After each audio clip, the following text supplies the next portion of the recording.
You know what the problem is with humans? Commander Vox Terriun asked, leaning forward on his four upper appendages. His voice dripped with the unique combination of boredom and contempt that only comes from a being who has spent too many cycles in military service. They simply refuse to acknowledge when they are beaten. I shifted uncomfortably in my seat at the Grand Military Council chamber. The circular room's vaulted ceiling captured every sound and amplified it, making Terriun's voice echo dramatically.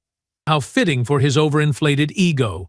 Administrator Jailar, you seem unconvinced, Grand Marshal Kelfara said, her compound eyes swiveling toward me.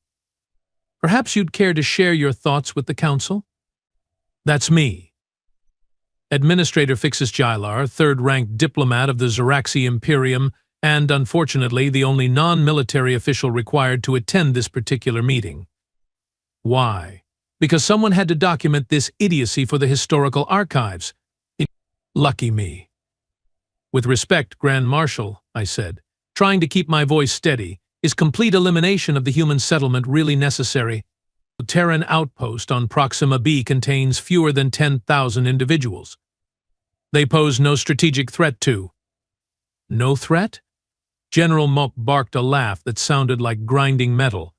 Administrator, your naivety would be charming if it weren't so dangerous. Have you read the latest intelligence reports? I hadn't. Military intelligence wasn't typically shared with administrators of my rank. These humans, Mok continued, projecting a holographic image above the council table, have expanded their settlement by 22% in the last cycle alone.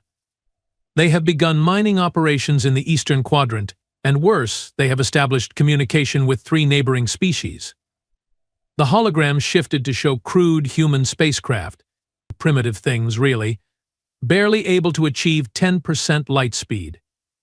Our civilization had mastered near-light travel 8,000 cycles ago. We were exploring the cosmos when humans were still figuring out how to make fire. So they are industrious, I shrugged my shoulder membranes. Many species are. The Vrex built entire cities before we made contact. And the Vrex knew their place, Commander Terriun interrupted. They accepted Zeraxi guidance. Humans rejected at every turn.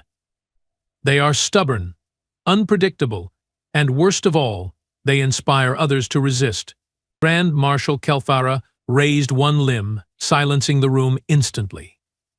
The decision has already been made, Administrator. This meeting is a courtesy to inform the diplomatic corps, not to debate military strategy. Of course it was. The military had been running things for the last 300 cycles. Ever since the Hive Mind Collective had nearly conquered our homeworld, our society had pivoted hard toward militarization. What started as necessary defense had evolved into something else entirely, an addiction to dominance.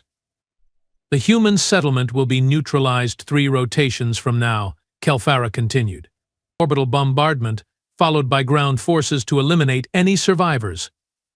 The operation should take less than 1 standard day. I felt my secondary stomach churn. And this has been approved by the Supreme Council?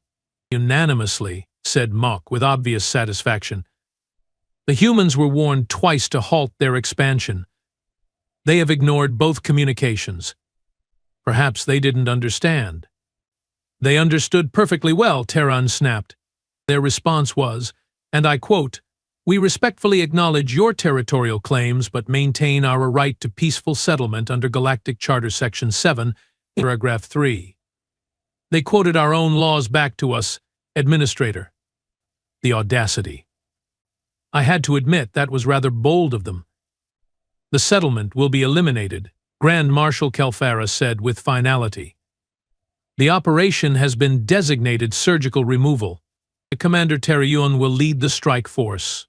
Administrator Jailar, you will accompany him as observer and record keeper. My eye stalks straightened in shock. Me? But I'm not qualified for combat observation.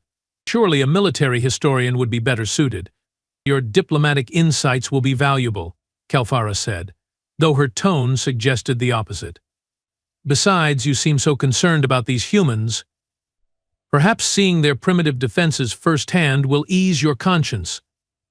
the chamber filled with the clicking sounds of Zaraxi amusement. I was being punished, obviously. Punishment for questioning military wisdom. As the meeting concluded, Terayun approached me, his scent glands exuding confidence bordering on arrogance. "Don't worry, Administrator," he said, his mandibles twitching in what passed for a smile in our species. "The humans won't even know what hit them. Their weaponry is laughable chemical propellants and crude explosives. We will be home in time for the hatching festival." I nodded respectfully, but something deep in my genetic memory stirred uneasily. We Zaraxi had conquered 17 species across 9 star systems. Each conquest had been quick, efficient, and relatively bloodless. Yet something about these humans felt different. What a ridiculous thought. They were just another primitive species that needed to learn their place in the cosmos. Under us, naturally. How terribly wrong we were. 3 rotations passed faster than a quantum fluctuation. Before I knew it, I found myself aboard the Zaraxi battle cruiser Inevitable Dominance. What a ridiculously pompous name for a ship. Almost as pompous as Commander Terayun himself, who strutted around the command deck like he'd already won some great victory.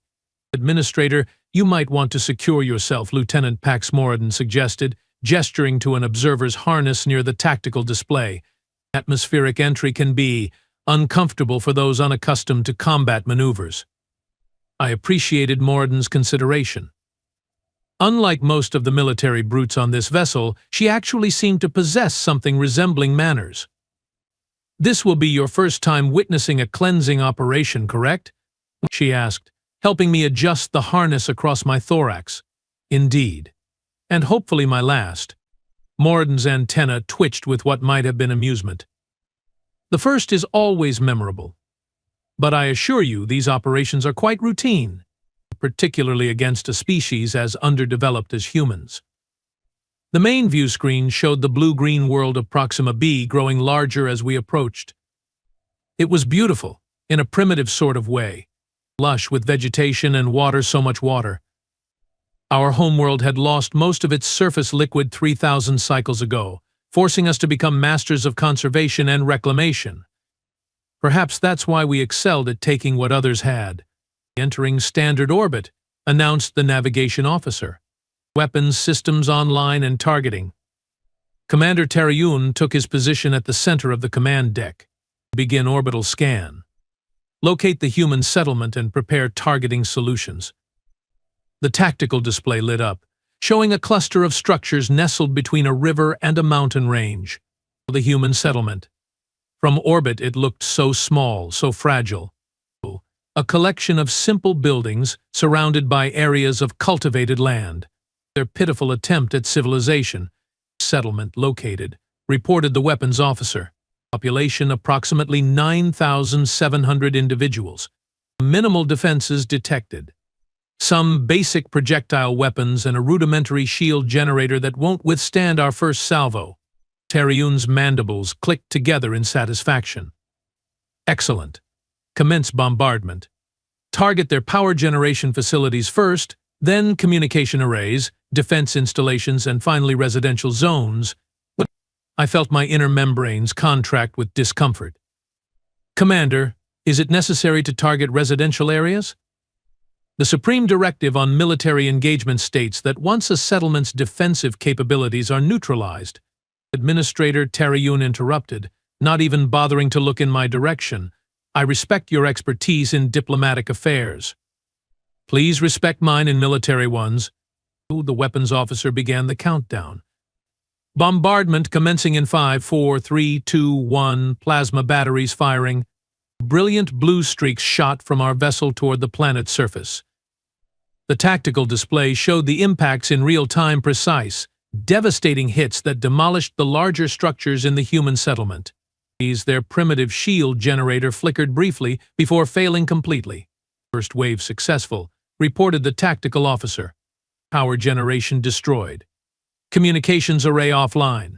Defensive installations neutralized." As commenced second wave, Terayun ordered, his voice calm and methodical. "Target distribution centers and transportation hubs." More plasma bolts rained down upon the helpless humans. On the display, I watched sections of their settlement erupt in flames. It was clinical, efficient, and utterly horrifying. "Sir," said Lieutenant Moradin, "we are detecting numerous underground signatures. It appears a significant portion of the population has taken shelter in subterranean facilities." Terayun waved a dismissive limb.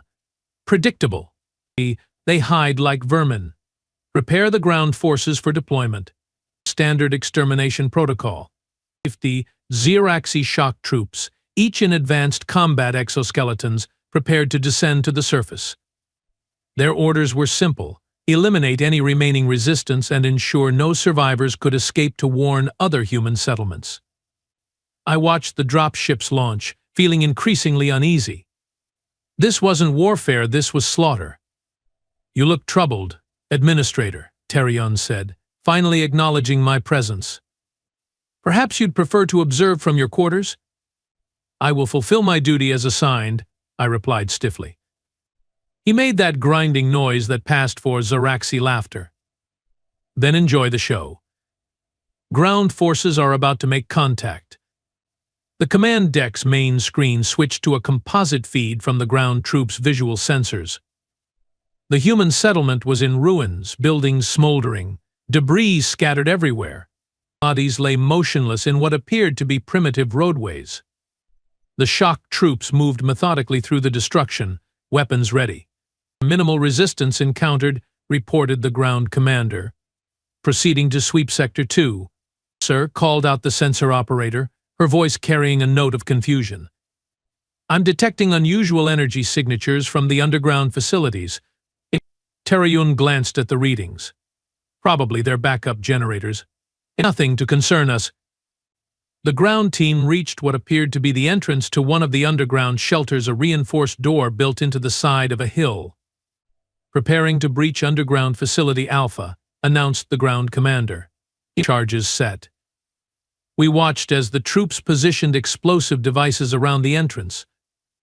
The charges detonated, the door buckled, and then something completely unexpected happened. The feed from 3 troopers went dead simultaneously. A fourth showed a brief image of something moving with incredible speed before it too cut out. "What was that?" demanded Terayun, his composure slipping for the first time. "Unknown, sir," replied the communications officer. "We have lost contact with 4 members of Alpha Squad. Recalibrate their transmitters and—" "What, sir?" "Energy surge detected from underground facility Beta." Before Terayun could respond, the tactical display showed a brilliant flash from the surface. One of our dropships, still hovering above the settlement, exploded into fragments. "Impossible," Terayun hissed. "What weapon did that?" The remaining ground feeds showed chaos. Xeraxi troops firing frantically at targets moving too quickly to track properly. Energy weapons far more advanced than anything humans should possess, cutting through our soldiers' exoskeletons like they were made of membrane paper.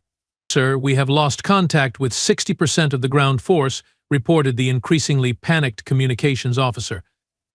That can't be right," stammered Terayun. "Recalibrate your equipment. There must be interference." Another explosion rocked the surface and another dropship fell. Lieutenant Moradin was staring at her console in disbelief. "Sir, these readings, the humans appear to have some sort of energy weapons we didn't detect in our initial scans, and their underground facilities extend much deeper than our sensors indicated." "Pull back the remaining ground forces," Terayun ordered, his confident demeanor evaporating. "Prepare for another orbital bombardment, maximum intensity." "Sir," Moradin said hesitantly, "regulations require a reassessment when encounter parameters deviate significantly from intelligence reports." "I don't care about regulations. These humans are using forbidden technology. The settlement must be completely obliterated." As the remaining troops attempted to retreat to the last functioning drop ship, the sensor operator shouted in alarm. "Sir, multiple launches detected from the far side of the settlement." On the tactical display, a dozen small objects rose rapidly from the surface, accelerating toward our position. Evasive maneuvers. Terayun screamed. "Raise shields to maximum." But it was too late. The first missile struck our primary engine housing, sending shudders throughout the massive ship. Alarms blared across the command deck. Direct hit. Engine efficiency reduced to 60%, reported the engineering officer. Sir, these aren't primitive weapons, they have penetrated our outer hull. As more missiles approached, I clung to my observer's harness and had one crystal-clear thought: we had made a terrible, terrible mistake.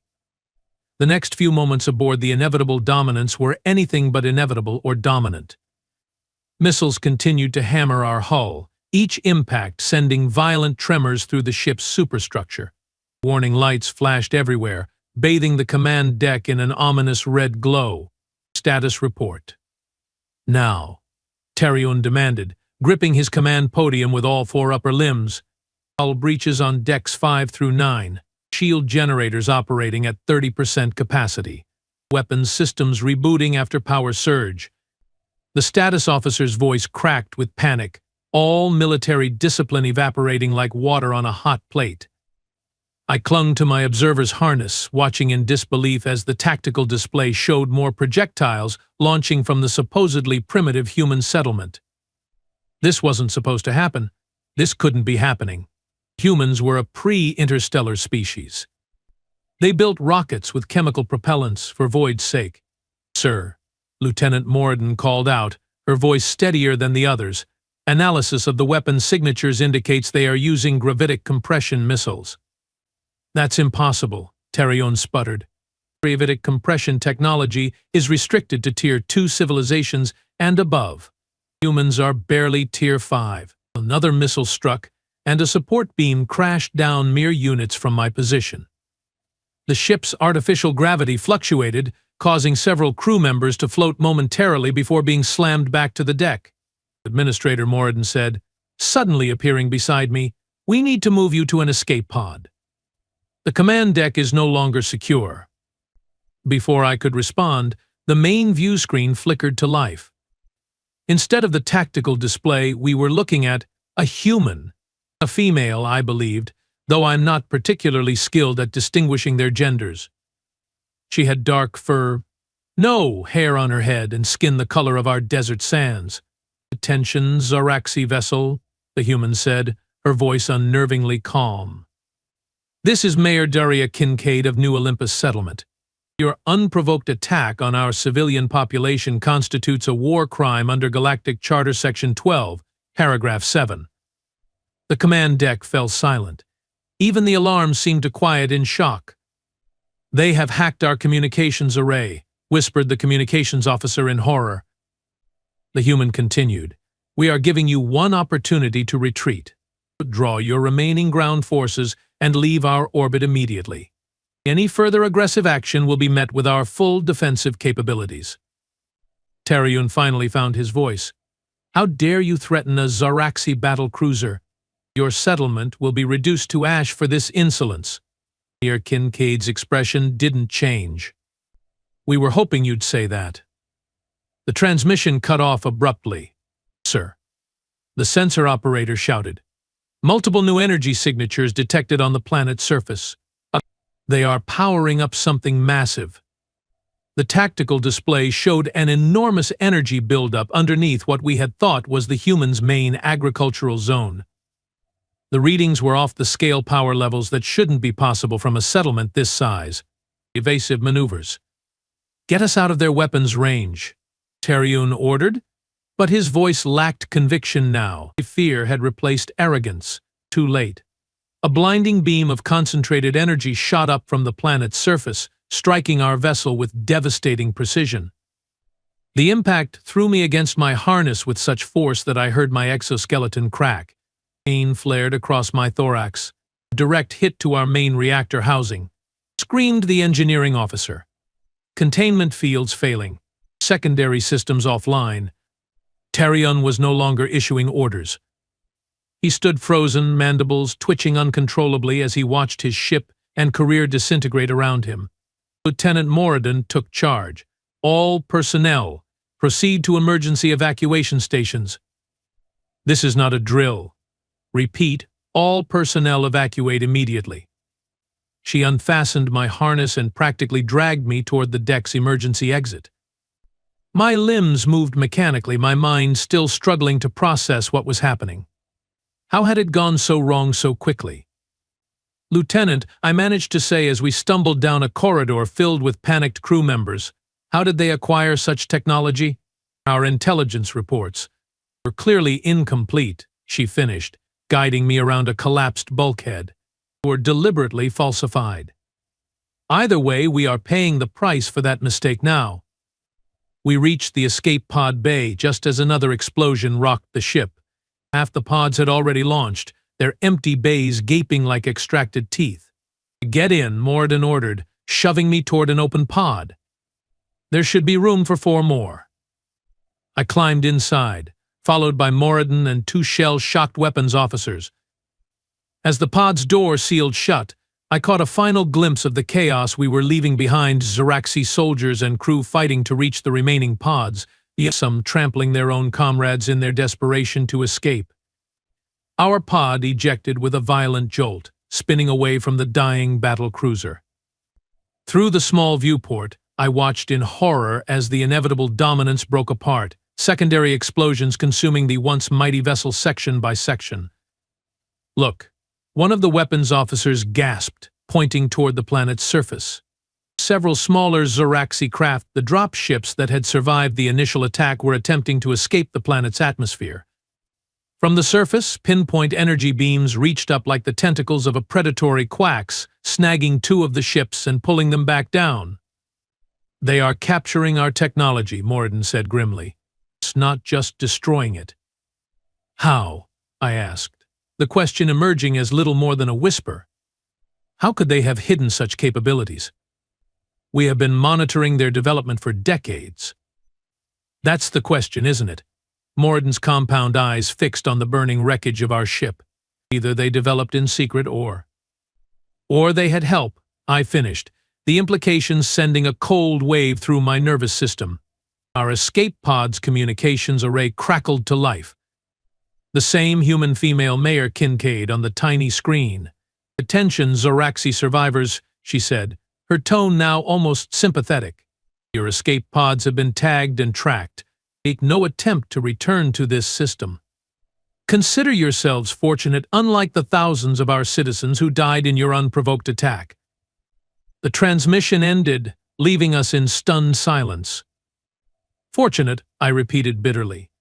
"We lost a state-of-the-art battle cruiser and nearly 300 personnel, and she calls us fortunate." Moradin was checking the pod's navigation system. "We are on course for the nearest Zaraxi outpost. Estimated arrival in 26 rotations, assuming the emergency propulsion system holds out. 26 rotations in a cramped escape pod. 26 rotations to contemplate our catastrophic failure.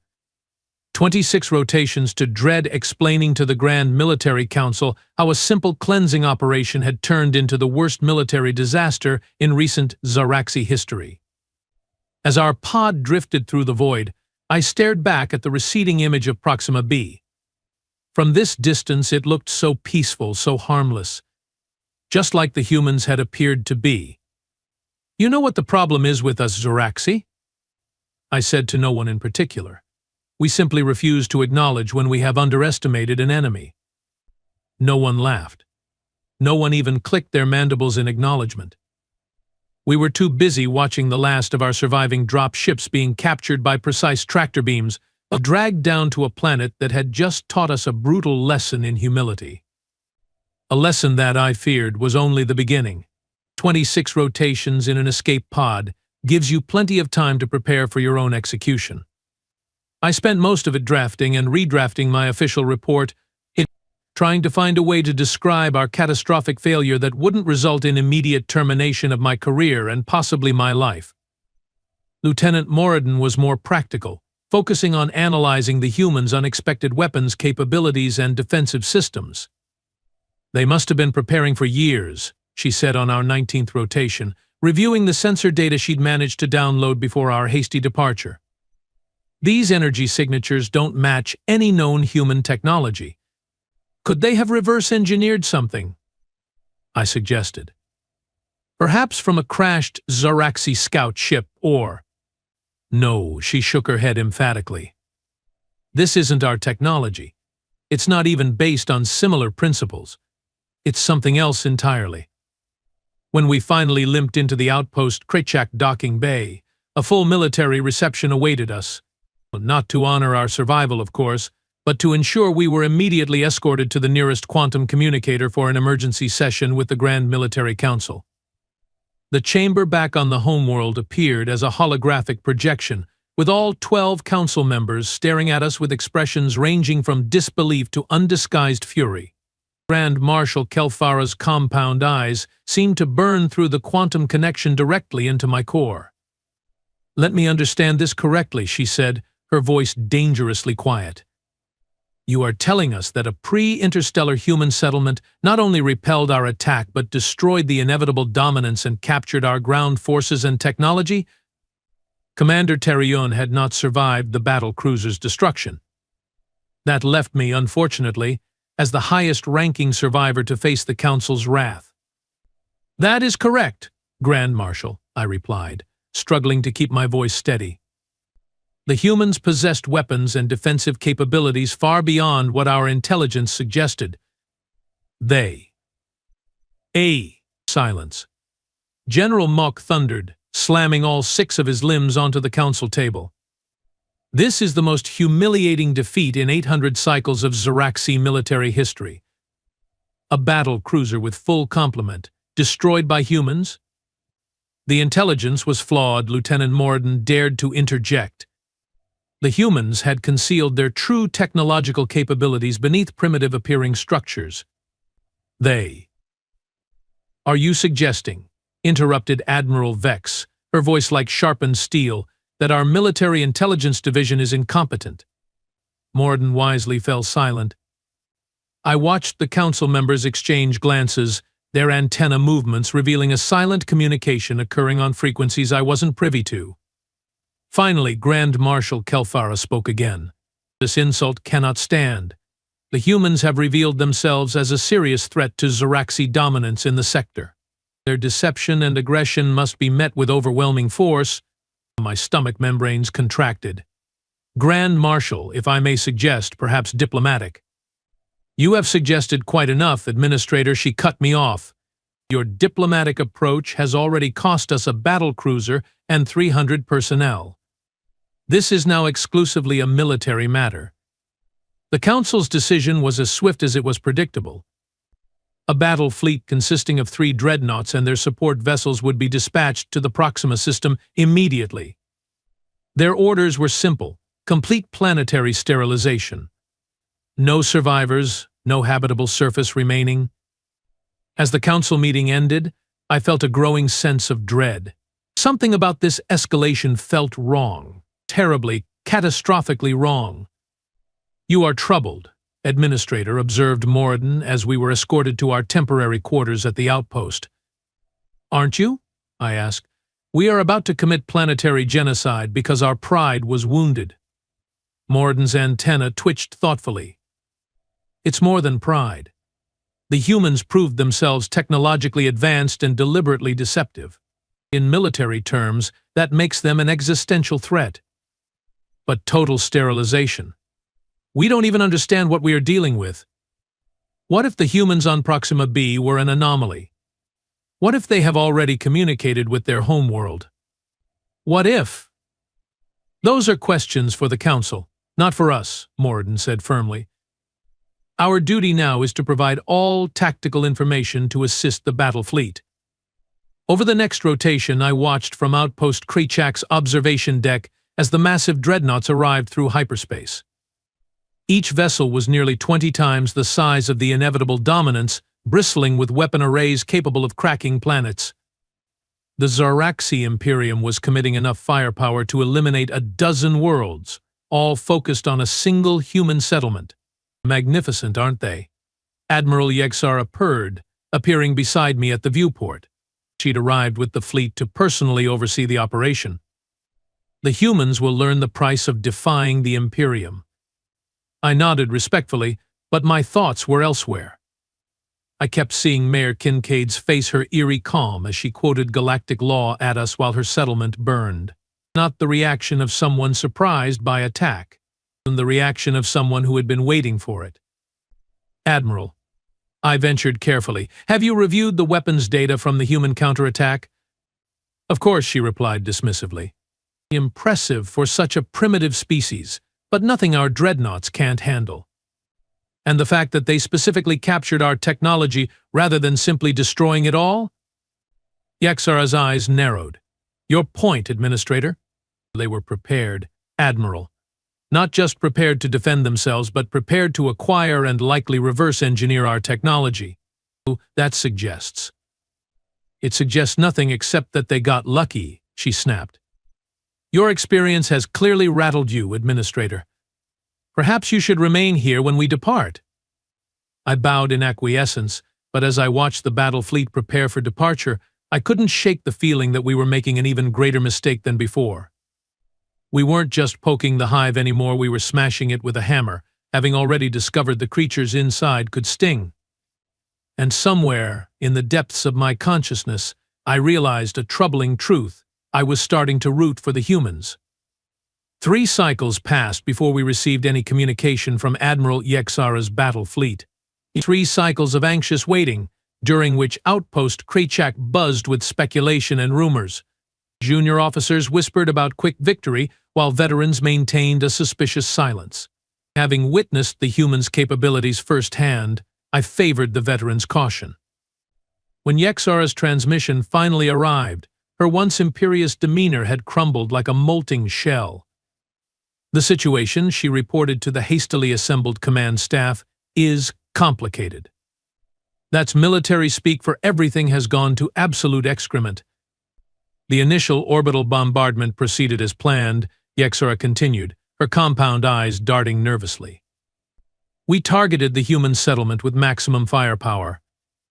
The surface infrastructure was completely obliterated. But excellent, nodded Outpost Commander Drax. Then the mission was a success? Yaxara's antenna drooped visibly. Not precisely. When we sent ground forces to confirm elimination, we discovered the settlement was empty. Completely abandoned. They knew we were coming. The briefing room erupted in confused clicks and hisses. How could they possibly have known? Demanded Drax. The battle fleet maintained communication silence throughout the approach. I caught Lieutenant Moradin's eye across the room. We both knew the answer. Mayor Kincaid had tracked our escape pods. They'd been watching us the entire time. That's not all, Yaxara continued, her voice dropping an octave. As our ground forces expanded their search radius, the humans struck back. Not from the surface, but from above. The holographic display activated, showing footage from a Zeraxi troop carrier. The massive vessel cruised through Proxima B's upper atmosphere when suddenly, without warning, dozens of small craft swarmed it from what appeared to be a concealed position in the planet's rings. Are those our own drop ships? Gasped one of the staff officers. Indeed, the attacking craft were the very vessels the humans had captured during our first disastrous engagement. But they'd been modified, enhanced with crude but effective additional weapons systems. They swarmed the much larger troop carrier like stinging insects, targeting engine housings and weapons arrays with precision. They have adapted our technology, Yaxara admitted, the words clearly painful to her. Combined it with their own in ways our engineers claim should be incompatible. It's unconventional but effective. The footage showed the troop carrier listing badly, emergency thrusters firing erratically as the human-piloted drop ships continued their assault. Then, most humiliatingly, several small objects detached from the human vessels and attached to the carrier's hull. Boarding parties, Yaxara explained through clenched mandibles. They disabled the carrier, boarded it, and captured it, along with the 3,000 ground troops inside. Commander Drax's exoskeleton actually paled. 3,000 Zeraxi warriors? Captured? That's not even the worst of it, Yaxara continued. 2 rotations later, they used our own carrier to approach Dreadnought Relentless. They transmitted valid Zoraxi authentication codes stolen from the carrier's systems and requested emergency docking due to critical system failures. By the time we realized the deception, the footage shifted to show the massive Zoraxi dreadnought rocked by internal explosions. Human boarding parties had infiltrated the vessel and planted explosives at critical junctions throughout the ship. They didn't destroy it, Yexara said, her voice hollow. They crippled it, boarded in force, and seized control. An entire dreadnought, Commander. 16,000 personnel captured or eliminated. The briefing room fell silent. The loss of a dreadnought was unprecedented. The capture of one was unthinkable. What of the other dreadnoughts? Drax finally asked.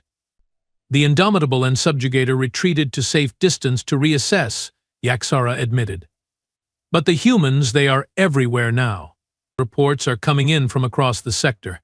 Human settlements on Tau Ceti, Epsilon Eridani, even as far as Luiton's star, all suddenly revealing advanced defensive capabilities and launching coordinated attacks on our outposts. My inner membranes tightened. This wasn't just one settlement with unusual technology. This was a coordinated, sector-wide human resistance that had been hiding in plain sight, disguised as primitive colonies. Admiral, I said, unable to contain myself, are you suggesting the humans planned this? That they deliberately presented themselves as vulnerable to provoke our attack? Yexara's compound eyes turned to me, filled with a mixture of rage and grudging respect. That's precisely what our intelligence division now believes, Administrator. The humans allowed us to attack that first settlement as a trigger for their wider operation. They wanted us to escalate. Commander Drax began pacing nervously. But why? Why provoke the most powerful military force in the sector? Because, Lieutenant Moradin interjected, they were ready for us. They have been ready for a long time. The briefing continued with increasingly grim reports. Human forces had captured a total of 3 dreadnoughts and 7 support vessels within just 2 cycles. They were using our own technology against us, but enhanced in ways our engineers hadn't thought possible. They'd established quantum communication relays between their settlements, coordinating attacks with disturbing efficiency. Most disturbingly, other species under Zoraxi control were beginning to rebel. The Vrex, the Quillari, even the typically docile pentapods, all suddenly finding courage in the humans' success. This is your fault, Administrator, Yexara hissed at me after the briefing. Your diplomatic weakness emboldened these primitive creatures. I should have cowered before her rank. Instead, I found myself responding with unexpected boldness. With respect, Admiral, the humans were never primitive.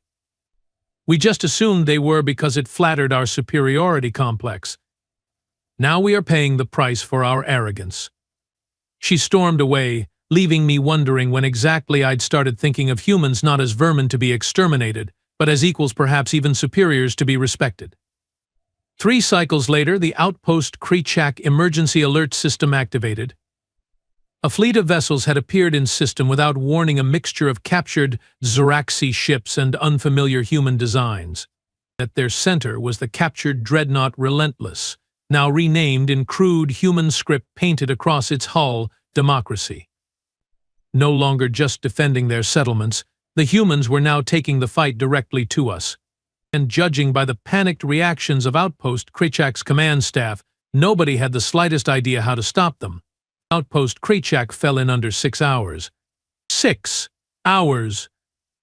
The greatest defensive installation in the Proxima sector, with its triple-layered shield generators, automated defense grid, and garrison of 5,000 elite troops, lasted less time than it takes to prepare a proper ceremonial feast. The humans didn't even bother with a prolonged siege, they simply used our own command codes, extracted from captured officers, no doubt, to lower the shields, landed in force, and swarmed through the installation with ruthless efficiency. I was evacuated just before the final assault, crammed onto a diplomatic courier vessel along with various high-value personnel deemed too important to risk capture. Lieutenant Morden wasn't among them. She'd chosen to stay and fight, her sense of military honor preventing her from retreat. I often wonder what happened to her. Knowing the human's pattern, she was probably captured rather than killed. Small comfort. Our courier vessel raced toward the Zoraxi home system, carrying news of disaster that managed to arrive before us thanks to quantum communication. By the time we reached the orbital station above our homeworld, the political firestorm was already raging with apocalyptic intensity. The Grand Military Council chamber had been expanded to accommodate an emergency joint session with the Civilian Administrative Council, something that hadn't occurred in over 200 cycles. I was summoned immediately upon arrival, presumably to face punishment for my role in the initial fiasco. Instead, I found myself thrust into the center of the most chaotic political crisis in Zoraxi history. Administrator Gilar, Grand Marshal Kelfara, acknowledged my entrance with obvious distaste. How fortunate that you have survived to witness the consequences of your diplomatic failures. Before I could formulate a properly deferential response, Civilian Overseer Nexel cut in. Your diplomatic failures? That's rich coming from the architect of the greatest military catastrophe since the Hive Mind War. The chamber erupted in accusatory clicks and hisses as military and civilian leaders faced off across the central table. I stood awkwardly in the middle, wondering if they'd even notice if I slowly backed away toward the exit. The situation, announced Supreme Executor Zivax, his ancient voice somehow cutting through the chaos, has deteriorated beyond factional blame. We must address the reality before us.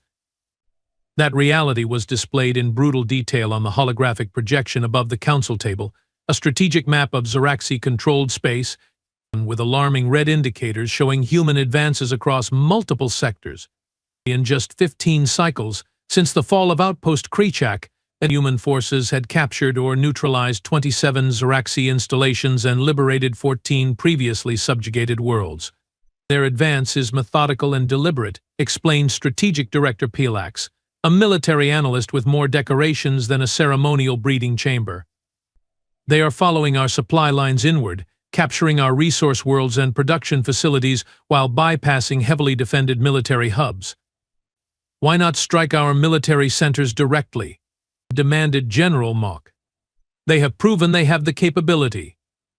Because they are smarter than us, I said, immediately regretting speaking without being addressed. All compound eyes turned to me. Too late to back out now.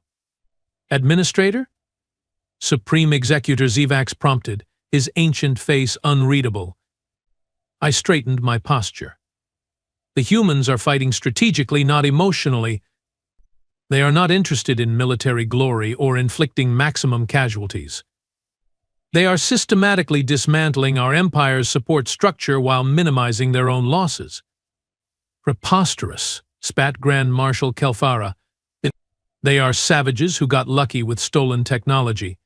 Savages who now control nearly a third of our territory, countered Civilian Overseer Nexel. Savages who have turned our own dreadnoughts against us. Perhaps the administrator has insight worth considering. The political maneuvering was obvious. The civilian leadership was looking for any excuse to blame the military for the disaster, but I found myself suddenly elevated from scapegoat to expert. What do they want? Asked a council member whose name I didn't catch. Why not simply destroy us if they have the capability? Because destruction isn't their objective, I explained, drawing on my observations from that first encounter. Mayor Kincaid could have destroyed our escape pods, but chose to let us flee. They are interested in control, not annihilation, just as we were with the species we conquered. An uncomfortable silence fell over the chamber as the implications sank in. The humans weren't just fighting back, they were replacing us as the dominant power in the sector. The latest intelligence is even more concerning, Strategic Director Pilax continued. The humans have formed alliances with at least 5 species previously under our control. They are sharing technology, coordinating attacks, and most alarmingly, they appear to have established some sort of democratic coalition. Democracy, scoffed Admiral Yexara, who'd somehow survived the loss of her battle fleet. A primitive system where leaders are chosen by popular vote rather than natural superiority. It cannot sustain an interstellar civilization. Yet here we are, muttered Civilian Overseer Nexel, watching them dismantle our naturally superior empire system by system. The strategic display updated with new information, showing human forces advancing along three primary vectors all converging toward the Zaraxi home system. At their current rate of advance, Pilax concluded grimly, they will reach our homeworld in approximately 22 cycles. Panic erupted across the chamber. Council members chittered frantically. Military officers demanded immediate mobilization of the home defense fleet. Civilian leaders called for evacuation of essential personnel. Supreme Executor Zivax raised all 6 limbs, gradually restoring order. We have 22 cycles to prepare our final defense. Every available ship, every warrior, every resource must be committed to protecting the homeworld. And if that fails? Asked a voice from the back of the chamber. The ancient leader's compound eyes swept the room. Then the Zaraxi Imperium, which has stood for 1800 cycles, will fall to a species that 15 cycles ago we considered barely worthy of extermination. As the council dissolved into frantic planning and recrimination, I found myself assigned to an emergency diplomatic team tasked with attempting negotiation with the human coalition. Not because anyone believed diplomacy would work, but because the military needed time to consolidate our remaining forces. You have encountered these humans directly, Supreme Executor Zivax told me privately. You may understand their thinking better than most. Find a way to delay their advance by any means necessary. I wanted to laugh at the irony. After dismissing my diplomatic concerns from the beginning, they now turned to diplomacy as a last, desperate resort. But looking at the fear in the ancient leader's eyes, I found no satisfaction in being proven right, only a growing certainty that we were witnessing the end of Zaraxi dominance. And a strange, uncomfortable feeling that perhaps that wasn't entirely a bad thing. 22 cycles, Strategic Director Pilax had predicted. The humans reached our homeworld in 17. Not because our defenses were weaker than anticipated, but because they didn't bother fighting through them at all. While our combined home fleet 300 vessels strong formed a defensive perimeter around the planet, human forces simply appeared in orbit behind them, using some method of faster-than-light travel our scientists still don't fully understand. The final battle for the Zaraxi homeworld wasn't really a battle at all. It was more like watching a master Krivix player systematically dismantle an amateur's defenses while the amateur still believes they are playing competitively. I had a front-row seat to the debacle, having returned from my spectacularly unsuccessful diplomatic mission just cycles earlier. The humans had politely listened to our proposals, asked insightful questions about Zaraxi governance and culture that made me increasingly uncomfortable, then informed us they would provide their terms after reaching our capital. Not if after.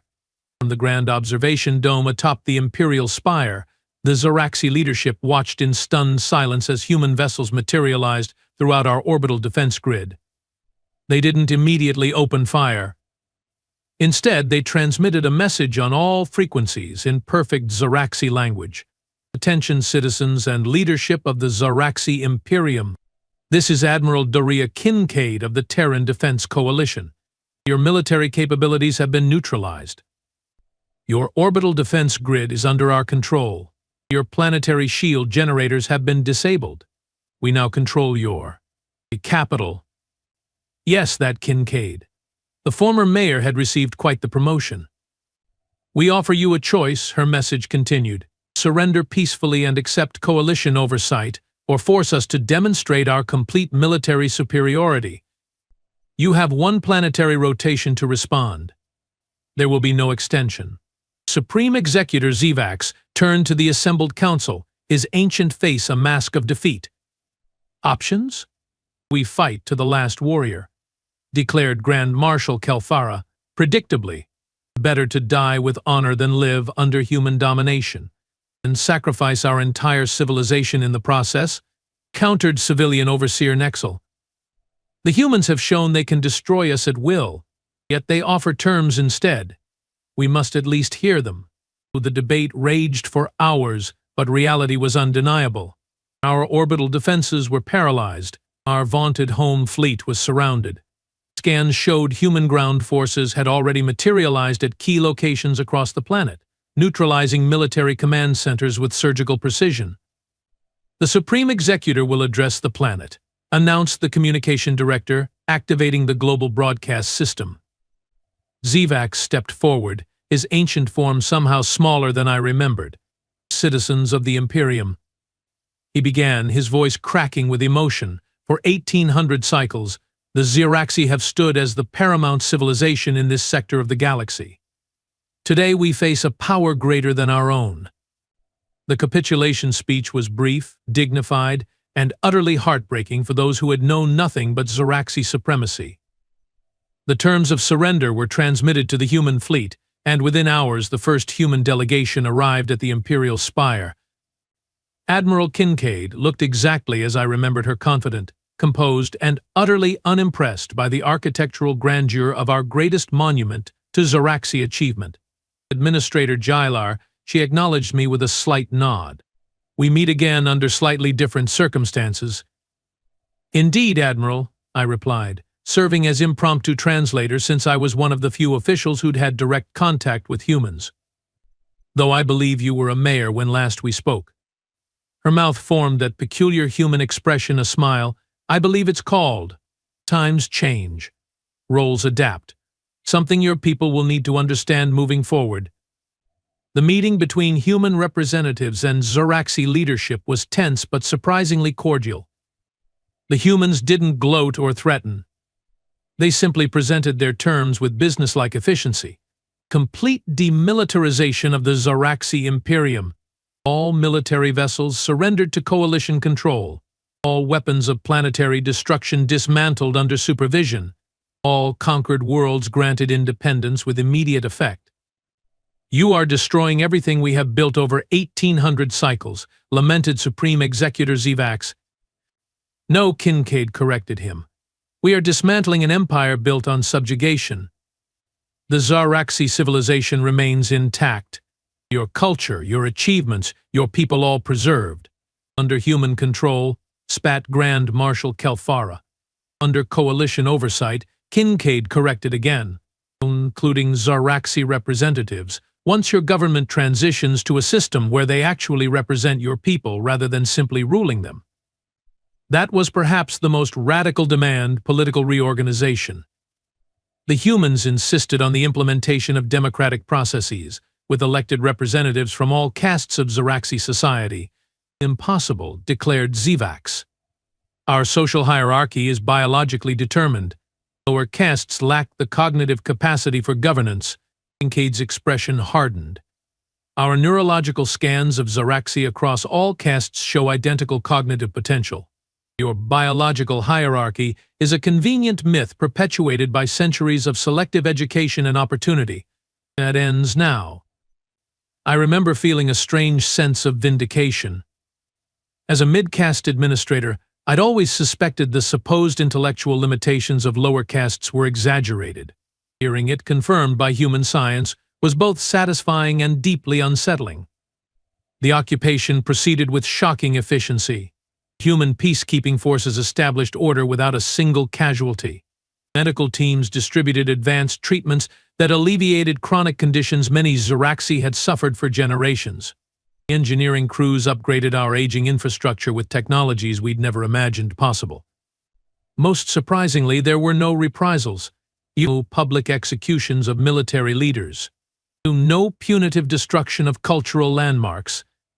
No forced resettlement of populations. Why show such mercy? I finally asked Kincaid during a transition committee meeting. After what we attempted to do to your people, why not simply destroy us? She regarded me thoughtfully. Because that's what you would have done. And we are not you. 6 cycles into the human occupation, the changes were already profound. Lower caste Ziraxi were receiving education previously restricted to elites.